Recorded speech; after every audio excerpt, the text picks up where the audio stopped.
And welcome back to White Claw Wednesday, episode number 59. Yeah.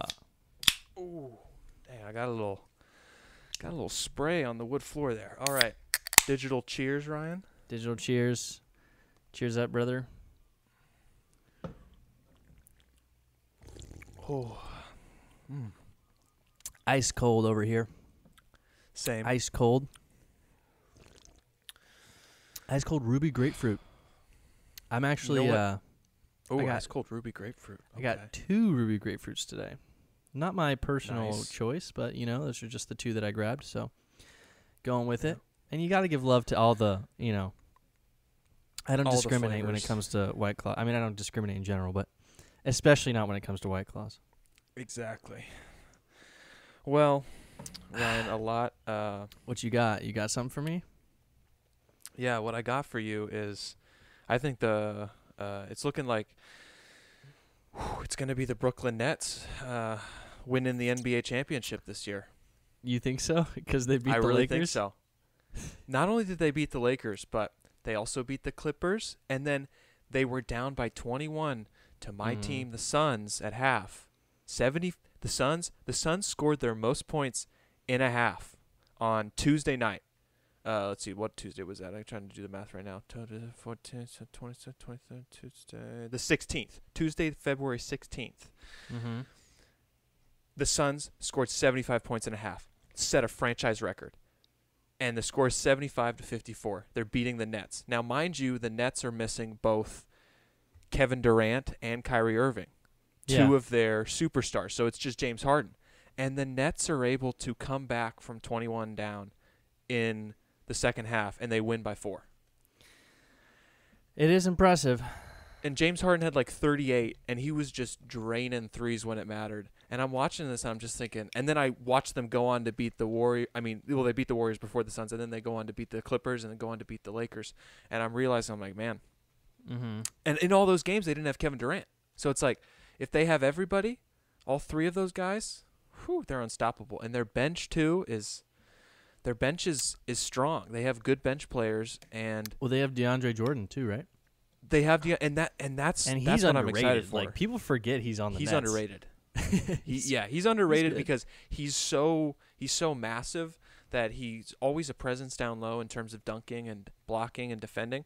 But I'm super excited for the Eastern Conference Finals, when my prediction, I assume it's going to be 76ers versus Nets in the Eastern Conference Finals, and I'm imagining the battle between Joel Embiid and DeAndre Jordan, just 2 7'1" giants just battling down low, and there's definitely going to be some technicals, definitely going to be some almost fights, and I'm just so excited for that series, and I'm just pumped for. I'm assuming Lakers versus Nets in the finals, if not Nets versus Clippers, but I think if Anthony Davis is healthy, like everybody says, if Anthony Davis is healthy, the Lakers are going back to the championship, because he's just that much of a difference maker for them. He's just one of those players that you have to worry about when he's on the floor. So he adjusts everything else, and he makes it easier for other teammates to score because he's attracting so much attention, and defensively he's great. Well, he's pulling at least 1.5 players, because even if it's not a double team, you always got to keep in the back of your mind, like, okay, this guy's right here. Exactly. Yeah, I mean, I'm not going to say I disagree. It's a stacked squad. I mean, it is a stacked squad. And, I mean, I don't know. I don't think they're going to mesh. I really don't think they're going to win. I don't. I think something's going to happen, and they're going to fall apart in the finals. That's my guess. There's really no evidence behind it, but that's just my guess. Yeah, it could. Well, I like that theory, because you could have it be all peachy for the whole, series, or the series is leading up to the finals. And then as soon as you get to the finals, it's like everything. It's like they know the pressure of the moment and stuff, and all 3 of those guys are going to want to take the last shot. So just that whole idea of who's going to take the last shot, that could become a problem. And like you say, that's the only thing I really see derailing them and keeping them from winning, is them kind of beating themselves.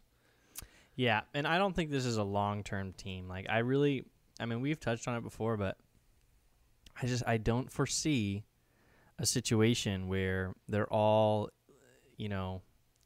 happy in that org.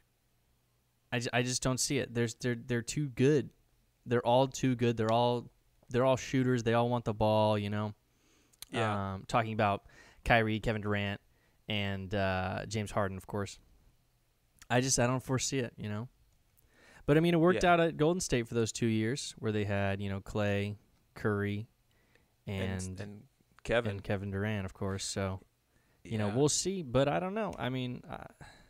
Something tells That's me what that makes me. James Harden's never going to win a championship. So,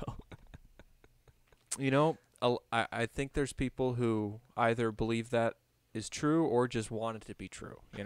Because as every star athlete has their doubters. But I do like what you say about the whole Warrior situation as a kind of foreshadow to why this won't last that long. Because when Kevin Durant joined the Warriors and then won 2 championships in a row, I was thinking to myself, I'm like, yeah, he's going to be a Warrior for the rest of it. They're just going to keep going. Why leave, right? Like that. Why leave? Yeah. And then he ends up leaving, and it's like, okay, wow, well, I guess I don't know what. I guess it's not all about championships once you win a couple championships. I don't know. But it definitely seemed like Kevin had something else in mind with, moving to Brooklyn and changing his number and so on. And and some say that Warriors team, that big 3 when they added Kevin Durant, is still a better team than the one we have right now with James Harden, Kyrie Irving, and you think so? And Kevin Durant. Yeah, I don't think so. I don't. In terms of just raw talent, I do think that the 3 of them, Kyrie, Kevin, and James, are better than Clay, Steph, and Kevin were. Just because to me, like Clay and Steph are kind of. They're both so good, but to me, they're like they're like Mario and Luigi in a way, Yeah. And them throwing. They're like they're like us when we ran track and field. Yes. Dude. When I would we did the slingshot 1600. you. Yeah, they're it's like Cal and Ricky Bobby. It's a dynamic duo that isn't as powerful when one part is missing. Right. I mean, Steph Curry is going insane this season. Having some of the best numbers of his season, of his career. But it doesn't matter necessarily because they're scratching and clawing for 8th place, the bottom playoff speed right now. That's what they're fighting for. And I think if you throw Clay in that mix, suddenly they're in the top 3 in the Western I think Conference. so too. Yeah, I think so too. Dude, tell me why when the Warriors had this squad, they were... Even before Kevin Durant, I always felt like they were leagues ahead of all the other teams. But now, you don't see a team like that. I don't know. I don't know what it is, but I just feel like skill and talent is more distributed. But I know at the same time it was the same back then. Like that was only like 5 years ago. Yeah, I think that Warriors squad was special because they developed together. It wasn't like okay, we just got this superstar for this amount, and we just got this superstar. Yeah. Because like the Tampa Bay Buccaneers, the football team, they, in the offseason preceding this Super Bowl that they just won, they just built their team to win a Super Bowl pretty much. Yep. They just went out, they got Gronkowski, they got Antonio Brown, they got Tom Brady, they got Ndamukong Suh. They just they were just getting all these veteran players who still had the oomph to win a championship in them, and they just said, all right, let's do it. And they just went for it one shot, and they got it. And that is what makes me very curious about next season in terms of can they continue the success, or is it a one-time thing? Are they all on one-year terms? 1-year contracts? Honestly, I think Brady Antonio was Brown, right? Brady's 2 years. I know Brady has 1 more year on his contract. Oh, okay. And a lot of the other players are negotiating. Like their running back, number 28, Leonard Fournette, who was just running over Chiefs defenders. He is in a negotiation. He might go somewhere else. It depends on, does he want to stay in Tampa? It's pretty much the way it's working right now is, do you want to stay in Tampa and get paid less and probably try to repeat a Super Bowl? Or are you taking your talents elsewhere for more money and, your Super Bowl chances go down, including Tampa Bay's? Because the more pieces they lose that won them the Super Bowl, then they become less of a Super Bowl team. So then the guys who took pay cuts, they're like, man, why aren't you like, I took a pay cut, like take a pay cut with me. And it's like, so who knows what's going to be going on with that team. You always got to go up. Yeah. Unless you're so just that's like the great thing. Trying to stay in the league, Yeah. Exactly. If you're trying to stay in the league, you're just trying to kind of fly under the radar. But that was the great thing about the Warriors team, was that they were developing together, And it was really Steve Kerr who was the key. Like I love Mark Jackson, but as soon as Mark Jackson was fired and Steve Kerr came in, the team just took off. Yeah. And that's why I think a lot of credit should go to Mark Jackson, because he spent a few years coaching this squad together, and then he gets fired, and then another coach comes in and it just kind of blossoms. I would love to see what would have happened if Mark Jackson had stayed the coach. Were they just at that point, like that peaking point where they were going to just take off and it didn't really matter who the coach was, or did bringing Steve Kerr on make it the catalyst, right? Was exactly. Yeah. But yeah, that Warriors team is a special team because they were more than just a super team. They actually became a super team together in a way, Yeah, it's so crazy. I have this like weird, we talk about the Warriors during that time. I have this like weird nostalgia feeling of in college, because I was like in the Bay, right near Oakland. That's perfect stuff. It's weird. I have like some sense of like familiarity, almost as if it's the Lakers, but I wasn't like a fan of them, but I don't know. Good times, man. You just felt the energy of the city, the atmosphere. Being happy.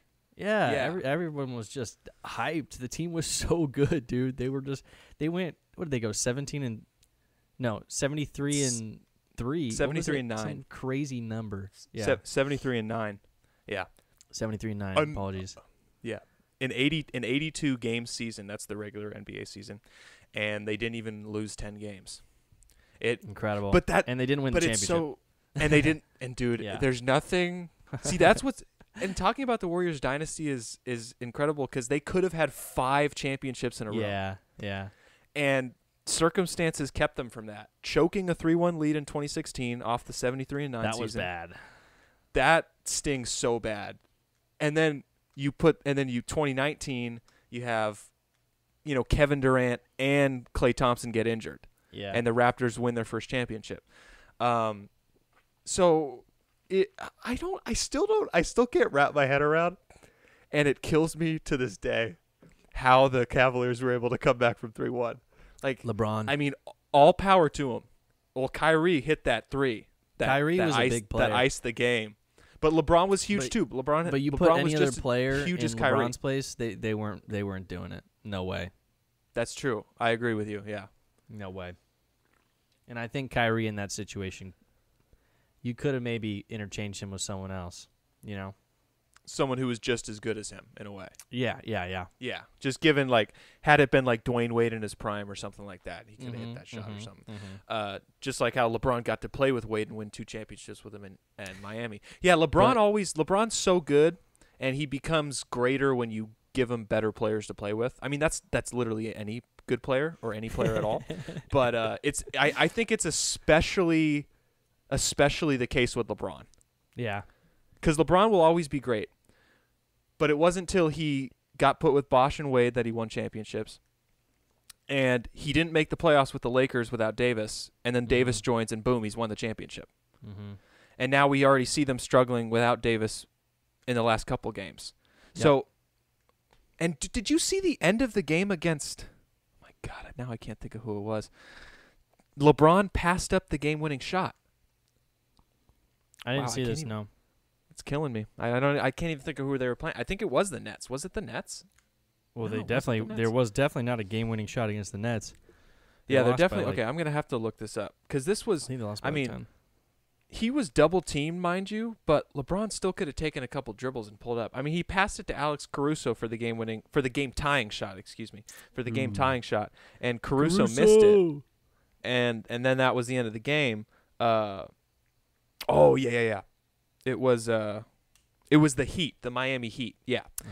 The Lakers played the Heat on Saturday night, Saturday the 20th, and LeBron passed up the game winner. It was very interesting. because they're down by 2 and he's above the arc and he's got 2 guys on him, but he's in the spot where like you can pull up and shoot a ridiculously long 3 and still have your defenders be jumping towards you because you're so far back. Yeah. And I was just disappointed as like a guy watching the game. It's like why are you passing it to Alex Caruso? You know? Yeah, Like, I feel you. in terms of entertainment factor, it just wasn't the move. But in terms of like smart basketball, like yeah, sure, you're double team, pass it to the open guy. But then he misses, and everyone is like, "Well, LeBron, the king, why didn't you tie the game?" It's just I don't know. It's interesting. It's a lose-lose, right? I mean, unless you win. Yeah, unless you make the shot yourself. Or you But pass I it to always- someone and they make the shot, right? I mean, or that too. Yeah, exactly. But I just hope, I really hope that Anthony Davis is able to be fully healthy and 100% for the playoffs. Because I think he will be. I mean, Lakers are in second and still. So yeah, and I don't because think they I have just anywhere want I just want the best, series in terms of playoff competitiveness, and also if Anthony Davis isn't healthy in the playoffs, then the Lakers have the easy excuse of we lost because Anthony Davis was out. And Isn't that the best? Excuses in sports are tough. It's like yeah. yeah, Hey, how about those Suns though, dude? They're killing it right now. yeah. We're 19-10 right now, and we're 4th in the West. So I feel like you don't want to talk about it. You don't want to jinx it or something. You're like, yeah. This is like the first time we've ever been top 4 ever, and it's all casual. Yeah, right. Well, this dude. is actually, it's the first time we've been good in 10 years. Since for a long time. Since I basically Steve Nash. pretty much when I became a fan, we were good for maybe 1 or 2 more seasons of my beginning of my fandom. Because that's when I became a fan, when they just got Shaquille O'Neal, and they still had Stoudemire, and they still had Nash. And I was like, oh, and they were still a hot team because they just got Shaq too. And I remember going to the game and I was like, oh, this is my squad. And then, fast forward 2 seasons, 3 seasons from that, you have Steve Nash leaving to go to the Lakers. And then, boom, a 10-year drought of just absolute, just tough losses. I mean, I still think our toughest loss in the last 10 years is losing the game where Devin Booker scored 70. I mean, that's just embarrassing as a squad, I wonder how the locker room was after that, And what is Devin Booker's thoughts? Like, I just scored 70 points and we lost. What is he? He's got to be thinking, what am I doing here? Like, what is happening? But hey, things are turning around, man. I know. Who knows? Maybe they'll win, dude. I don't know if you knew this, Ryan. Amanda might have told you, but Devin Booker went official with Kendall Jenner on Instagram. I did not know this. I did not know. So she did a Valentine's Day post of the two of them. Did you see? Laughing describing this. She posted a Valentine's Day post of the two of them cuddling with like a heart emoji, and then Devin Booker commented like a heart emoji. So, I would just love to see her at the championship parade. When Phoenix wins the championship, I would just love to see Kendall on top of the bus with Booker and driving through downtown Phoenix. That'd be sick. I would love to see it. Did you see that she came out with Tequila? Amanda was telling me. I did. Yeah, and she got a bunch of heat for that. She got a bunch of heat because she's cultural appropriation or whatever. Yeah, exactly. But also the worst part about it, and I was telling Amanda this, I'm like, why would she name it the area code of Calabasas? Like come on. That was the funniest part to me. Made in Mexico. Like, why are you, that's what's hilarious to me. No, I think I love it because it's like, it's sort of a moment where I'm like, hey, it's kind of like the celebrities, they're just like us, Because I could see us doing something stupid like that, or just any that's true. If any person gets walked up to and it says, hey, I'm looking to start a alcohol business and I want to bring you in. I want to bring you in as my ideas guy, my ideas gal. You tell me what you want to name it. I assume anybody, like the general dumb idea is, oh, I love living in Riverside. My hometown. 951. Yeah, my home 951. 951. You know? Everyone will love it. Exactly. And Respect that's what to I see roots. going through Kendall's mind. You know, Kendall's like, Probably. she's thinking of all the greatest times she's had drinking tequila. And all the greatest times she's had drinking tequila have probably been in Calabasas. So she's like 818. Boom. Easy. I feel it. I totally understand the thought process. I still think that's why she's getting heat, you know? Like, if she just named it that makes it something worse. different, like, she wouldn't have gotten heat. But the fact that she named it an area code in California, I don't know. Yeah. That's what just Or if put she it was over just the edge, you know? Yeah, maybe, or she was just a partner in something, you know? Like, it wasn't like, because I'm pretty sure it's like her brand. It's supposed to be like her thing. Oh, yeah. No, it's her thing. You know, I think it would look a little less like cultural appropriation if she had just, you know, put some money into a tequila she really liked, you know? She tried a tequila at a party, and the guy was like, oh, you want to invest in this? And she's like, yeah. Sure. I mean, personally, I really don't care about the name, and I'm definitely going to try it because have you ever had you've had Casamigos, right? We had Casamigos that one time. Isn't that Clooney's tequila? Yeah, Clooney's tequila. Very, very good. Actually, it's probably my favorite tequila. And see, George Clooney gets away with doing a tequila. Well, yeah, but he didn't name it 951, right? He named it Casamigos. Yeah. So, you know, there's a little bit of difference there. Yeah, big time. But George Clooney's is really good, so I'm hoping that, you know, Kendall's will be subpar or above par, I guess. Yeah, it will probably be pretty good. And I think the tequila shots are fun with the lime and the salt. Oh, know? dude, that's or I should say the salt and the lime in the correct lime. order. Yeah. Yeah, dude. Tequila. I miss tequila, man. There's no tequila out here. It makes it easy. There's no tequila in Hawaii. Well, there probably is, but, you know. You have to find it. It's not very island life. You just, you know, not that claws are either, but. Do you think there's like a liquor of the island? If you had to say. I'd say rum. Rum is definitely Okay. like pina coladas and rum. Mm-hmm. I think they do like a coconut. I think Mai Tai is rum. I don't know. I'm just talking out of my ass right now. I really have no idea. But pina coladas or pina coladas are so good. Fire. They are. I mean, I remember having one in a hookah bar in Germany. Refreshing. Dude, the problem with them I is can't they imagine how good one would be on a beach. Oh yeah, they're nice. I mean, they're good on the actual beach, right? Because you got all this like hot sun on you, you know, and you're tired, and so the sugar feels good. But if like you're having one at dinner and you just eat and then you've drank and all that sugar with it, it's a little too much for me personally. But they're delicious for sure. Speaking about, I guess Kendall Jenner. Did you see that Kanye and Kim are actually getting a divorce? Yeah, like, it's happening. Like she filed or something like that. Yeah, and she's not wearing the ring or That's too. tough, dude. I feel bad for them. And she also took solo Valentine's Day photos. Wow. See, that's got to be tough to be dating someone who's so like the shit that even when they're single on Valentine's Day, like they're still like releasing photos. Like they still have like good looking photos to put out, you know. They're like, and it's got to be tough, you know, because the average couple when they break up before Valentine's Day, at least both, you know, partners don't have to worry about the other one posting some great looking photo, like makes them look like a 10 on. I mean, I saw the photo shoot. She's just like eating desserts, like she's licking icing and looking all beautiful, and it's like, oh, that's classic. Classic.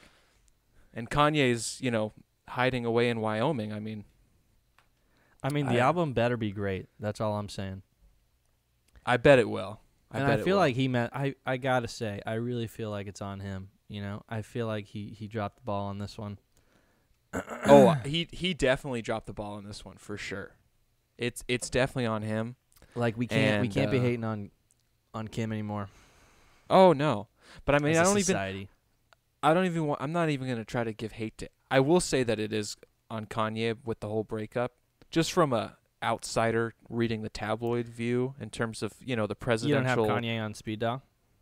I don't have Kanye on speed dial, but based off Oh, what I get from well. Daily Mail, I would say that the You're pretty breakup is. close to him. I get you. I'm pretty close. The breakup is more on Kanye's side, yeah, but I don't for even. sure. I can't even I can't even hate on either one really, because I think this. They're two very strong personalities, and Kanye especially. Kanye especially. Probably he- more so, I think, More so, yeah, and yeah. I wish the just- best for them in terms of their relationship. In terms of like, I hope they're still. I guarantee. I hope they're still able to do family gatherings where they come together and spend time with the kids, because they have 3 or 4 kids. I I think. think they have 4 kids, yeah. I think it's 4 And kids. Yeah. that's my thing, is like the whole, you got kids together, and I mean, Yeah. you it got to makes it think even more of a bummer. how hard it is, growing up with like that much attention, that much, I don't know, just people looking at you all the time, people knowing what you're doing, Yeah. Yeah. Like there's this family on YouTube called the LeBrant family, right? Mhm. And they make money by just like posting about their day, like they vlog and stuff like that, and Amanda They watches vlog, them. okay. Yeah. And the wife had a daughter before she remarried to the current guy, and she's like 8 or so now, and so she can start reading. Mhm. And like they posted a video about like how hard it is, because you get people on the internet saying like crazy stuff about how, Cole, the husband, doesn't love I forget the girl's name, but doesn't love the girl like he does his other daughters. It's like, whoa, just like total crazy stuff like that. We were like, you would only hear things like that from random people on the internet who somehow feel Mhm. emboldened by writing text on a screen. So Yeah. it's got to be so hard, and I feel bad for those kids, but yeah. In Kim we trust, Can we put that on the dollar bill? That'd be great. And in Kim we trust. Yeah. I mean, No, I'm not. I'm kidding, everyone. Don't quote me on that. don't start a petition now, all right? There's a lot of petitions these days, Yeah. I'm still scratching my head over how to sign them, I read something, oh, there's a petition out for that. Interesting. Do I just look it up and then type my name in on the internet? Is it that simple? That's a signature these days? I mean, come on. Yeah, it is kind of funny, huh? Type your name, and it's like, whoa, am I signing this right now? Yeah, Or exactly. it's better when they have like the pre-printed font, and you click on one font, and you're like, ooh, that one looks nice. Mhm. Mhm. It's hilarious. Dude, did you hear There are about some that do the mouse. What's up? Did you hear about Daft Punk? Oh, I saw I saw a meme. Here's what I know about the situation. I saw Okay. a meme today that said Joe Biden, like it was like a call out to Joe Biden, like Joe Biden needs to make his #1 priority getting Daft Punk back together. Nice. So, did they split up? They split up, yeah. Damn. That's Damn. tough, huh? It's tough cuz it's like Iconic. I immediately, what immediately comes to my mind is Hmm. it's like I thought robots didn't have emotions. It's like, come on, guys, stick together here. Guys, you're not living your brand out right now. Yeah, really. I thought you weren't human. I always, my first encounter with Daft Punk was, I think we were in high school or something like that, and Mm-hmm. I was with John, and Okay. Yeah. I remember we were watching like the Emmys or like the Academy Awards or something like that, and One they of were those sitting award front shows. row, yeah, something like that. And they were sitting front row, and I was like, "What is that guy doing with a full-on helmet on?" And he's like, "Dude, that's Daft Punk. Like, that's their thing, Which is kind of crazy, They really like birthed that weird alternative. Well, I guess you could coin it to Kiss, but the non-visual, the non-face, right? Now Marshmallow is kind of doing his thing. Oh like yeah, that. where and Sia does it too, a little bit. Yeah, exactly. Yeah, that whole idea of the pop star or the musical artist hiding, you don't know having what they look having like. an identity, like a secret Right. identity kind of. Right. Yeah. That was a funny storyline in South Park in the later seasons where Randy Marsh, Stan's dad, was actually Lorde, the pop singer. Yeah. And he would, because I think it that whole idea spawned from people thinking Lorde looked way older than she was, thinking so she was mean. like a What the heck? 40-year-old woman, and she was a teenager who blew up as a singer. Yeah. Oh, and by the way, like I got to do a shout out to Lorde. I saw Lorde at 2017 Coachella. She Wasn't she one of your favorites? I think I remember you telling me exactly. this. Wow. There's every festival. There's there's always that one that kind of you go into it thinking you don't expect anything, and then you're just blown away. Yeah. And they end up being in your favorites of the weekend, Absolutely. and that was Lorde all the way. Yeah. Very cool. She's got some great music, honestly. Oh yeah. And I I can't remember. can still remember the first time I heard that Royal song. That's the one I'm talking about. Yeah. Like I couldn't remember the name of it. It was Jacob, our number one fan. His dad. Hey, I shout remember he was like, guys, there's this sweet song I gotta play for you. And he no put it way. on. I was like, get out of here. I was like, it was so cool. Because it was like right before it blew up. It was one of those things too. Breaking right generational boundaries, dude. Exactly, breaking generational boundaries. Cheers to Lorde, dude. Let me crack this one for her. Oh, there we go. Second ruby grapefruit. Second ruby grapefruit. And, honestly, it's tasting pretty good today. I think I got a good batch, Yeah. Cheers I up. feel that. Cheers. You feel that as you're emptied? Okay, Ryan. I'm going to ask you What's because up? I ask you every episode. 'Kay. Have you seen WandaVision yet? No. Is that a no? That's a no. Yeah, no. It's I okay. haven't. It's okay, Ryan. It's okay. Because Here's a promise to you, Frank. Here's a promise to you. Next no, week, next I will week, have yeah. watched one episode. Okay. You know Because, what? you know- Don't even you know feel how- like you don't have to complete that promise, because the way the show's shaping up to be is, Huh. as any good show should be, it's tough to wait for the next one, because you have these reveals that happen at the end of every episode, as great shows do, that immediately make you want to click on the next one. I mean, that's how you get into a course. binge. So I think worst case scenario, you wait for 8 and 9 to premiere over the next couple weeks, and you watch it all in one block. That works too. All I'm saying is that the villain was just revealed in episode 7, and I'm so excited for the villain. I'm New I mean, or new same? villain. New villain. Opening a whole other realm to another villain who could be controlling this villain. It's a lot of good stuff. And I was watching some interviews it was really cool. Elizabeth Olsen, who plays Wanda / Scarlet Witch. Yeah. Back when she was first introduced in Age of Ultron, in 2015, she was doing press interviews, and they were asking her about researching the character and so on. And I saw this recommended come up on YouTube, and it was of her at a 2015 press interview for Age of Ultron talking about how much she loved the comic storyline that they're basing the current WandaVision on.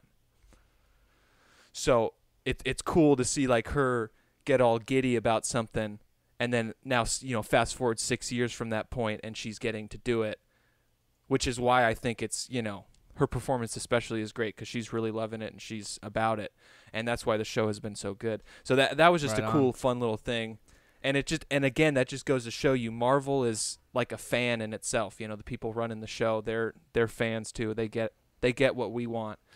So I mean, the show's it's great. If it hasn't been noticed yet, I mean, Marvel has been killing it for some time now. Yeah. Big time. And honestly, I I'm gonna watch the episode. I'm gonna watch at least one episode. That's a promise. Okay. Yeah, it's a very, very cool concept, and it's going to lead right into the Falcon and Winter Soldier series. Okay. Which is going to start in March, and that'll be pretty cool. You know what? I feel like we're in this weird like limbo time. Oh, with dude, like you know what? superheroes and stuff. Wait, what were you going to say? I was saying that I feel like we're in this weird, like post Endgame. It's like like. I don't know. I feel like before it was always like the next part of the story, the next part of the story, the next part of the story. Now it's like okay, now it's not a rebuild, but it's we got to start from anew. We got to start from zero again. Yeah. Right. Exactly. Yeah. So it's kind of like we're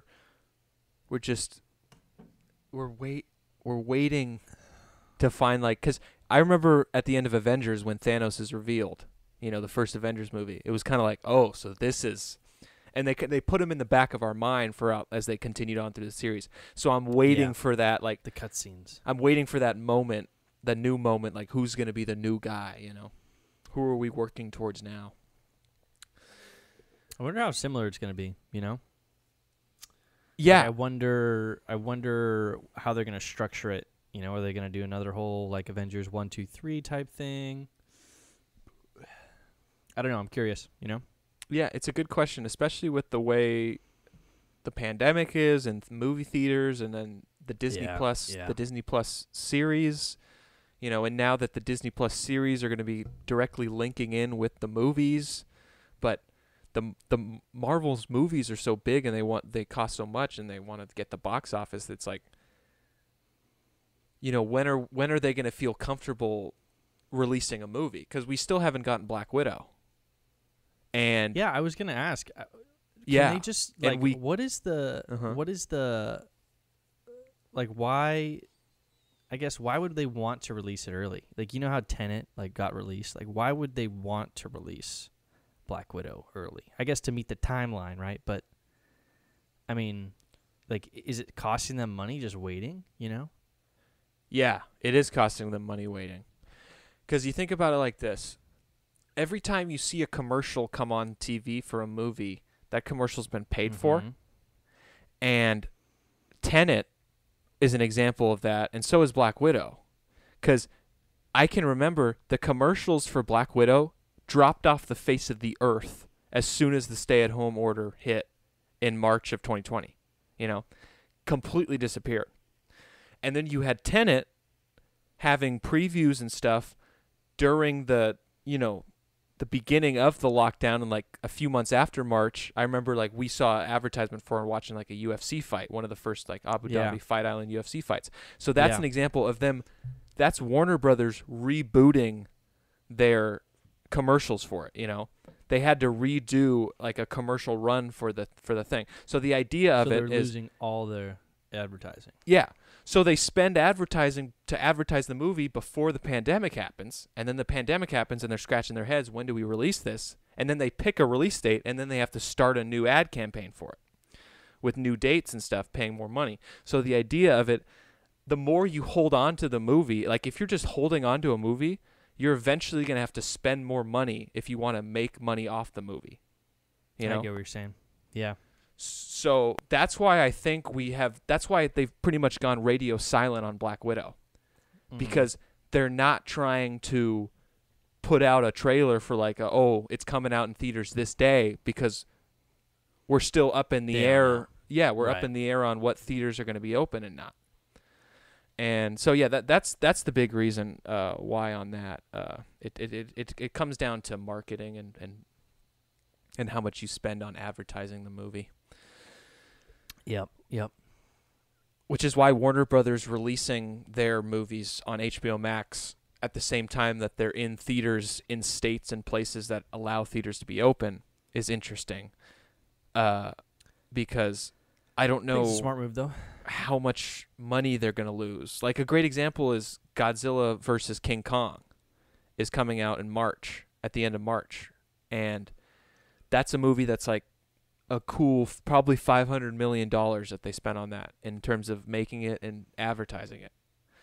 So I'm very curious to see can they get any money back for that? Like, can they make any money off of it? Because there's going to be so many people streaming it on HBO Max when it comes out. And not only that, but so many people like letting like, oh, I have a friend in this state where a theater is open, but he doesn't want to spend the $5. I mean, not $5, the $15. So let me give him my login for HBO Max, and now what suddenly state are you in? Exactly. Now Wyoming? suddenly he's watching the movie with my HBO Max account, and so it's just like right. that's why a lot of the movie studios and actors and stars of these movies were upset when HBO Max and Warner Brothers were like, yeah, we're releasing the movies. And I think what they're doing right now with this whole move is it's like a ask for forgiveness, not for permission. So Warner Brothers they got to make money, right?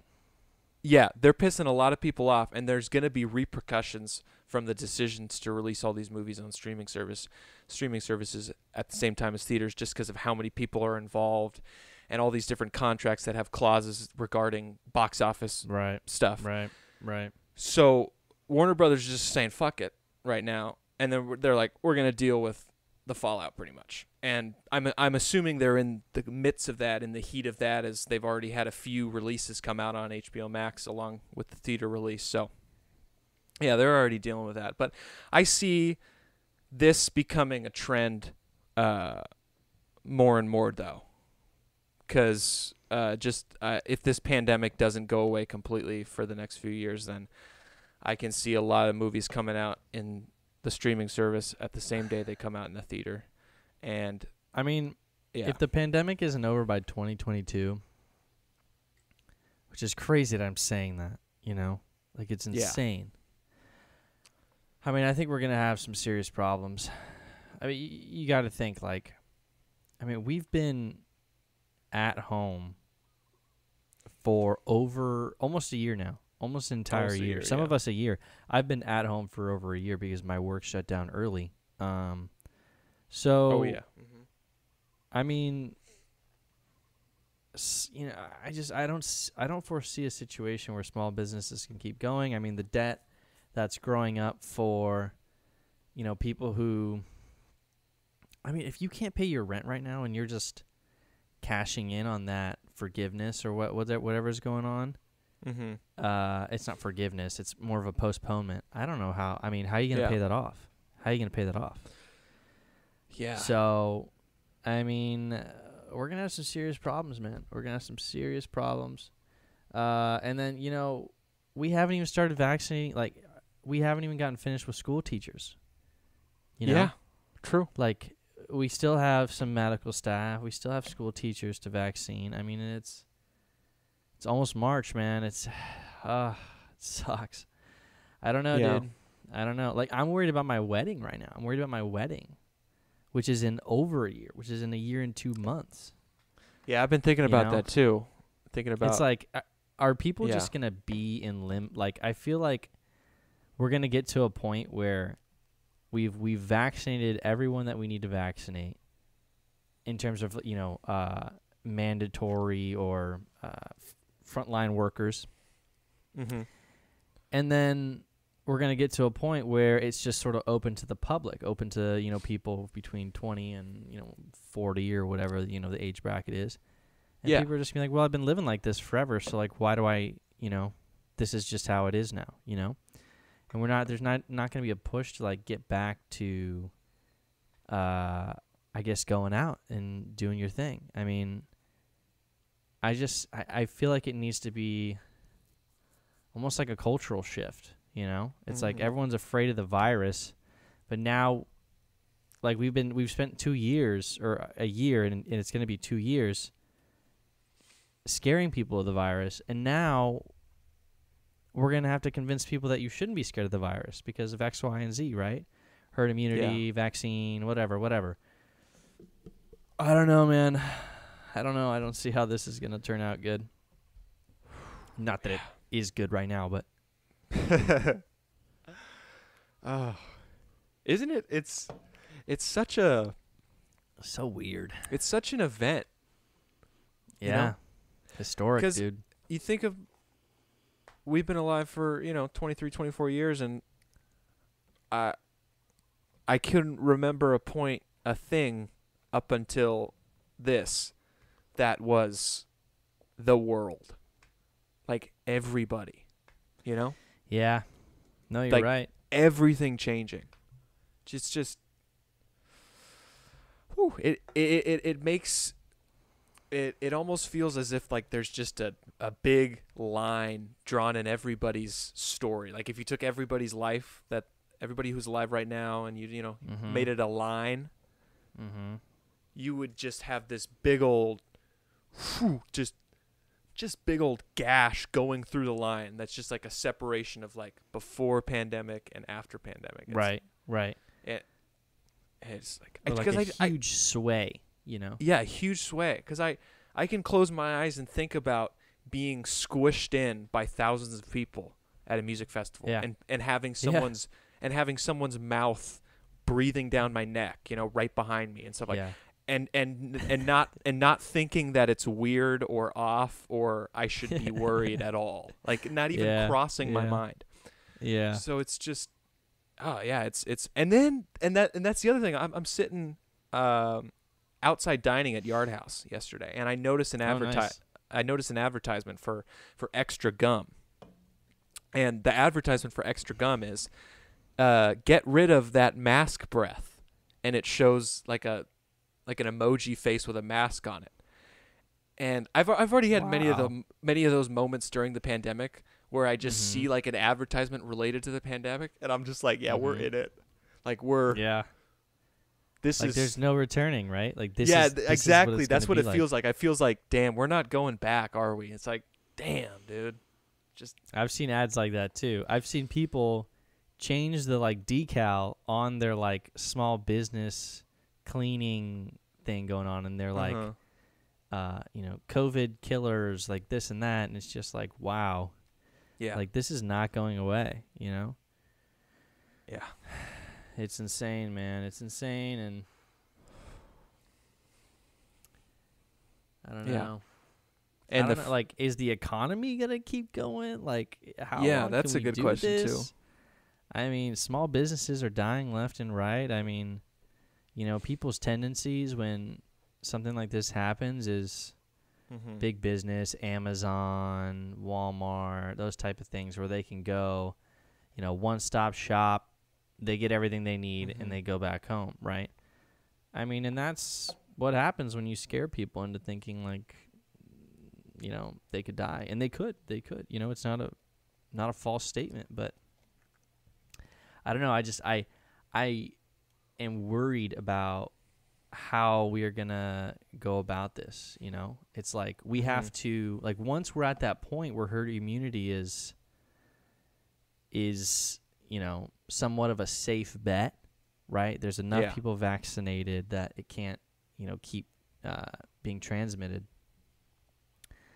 How are we going to convince everyone that have been preaching that, you know, oh my God, you know, we have to protect everyone. Everyone's life is, you know, crucial, and like this is all important. And how are we going to convince people like that to now say, okay, now it's okay to come out, right? Like I don't know. I just don't see it happening. And I don't see it happening as quick as we need it to, right? Like everyone's talking about like the end. Like when is the end, and what is the end? You know, how are we going to react to the end, and how do we know it's there?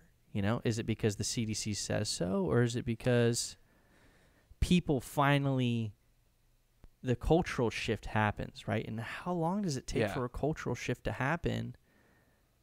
Yeah. At the end of COVID, you know, oh man, it's so scary, dude. Isn't it? It's almost scarier than the pandemic itself. Yeah. How when oh yeah, I mean the thought of, because I can still remember when I would see someone with a mask, you know, and I'd be like I would always think like what are you doing, you know? Is this pre-COVID? This is obviously this is pre-COVID, you know. Okay. I see someone with a mask, I'm just like, I would always think to myself, man, just like breathe it in, you know, like come on, like, I know, huh? Like we're all, it's you good know, for your immune system. Throw some dirt in your like mouth, you know. Yeah, we're living on the earth here. Let's breathe it in. And I think that's the moment when we know it's ended. Yeah. When that thought crosses my mind again. Okay, we are back. Sorry about that. Post-COVID talk here, and we're just going to call it an episode. So everyone who was listening, thank you so much for tagging along. Please like, comment, and subscribe as always. Frank, let's get a nice cheers going on. Digital cheers. Cheers it up. Digital cheers. Finishing us the last sip. All right, everyone. Episode 59. Signing off. White Claw Wednesdays. Frank and Ryan, peace out. Peace out, everybody.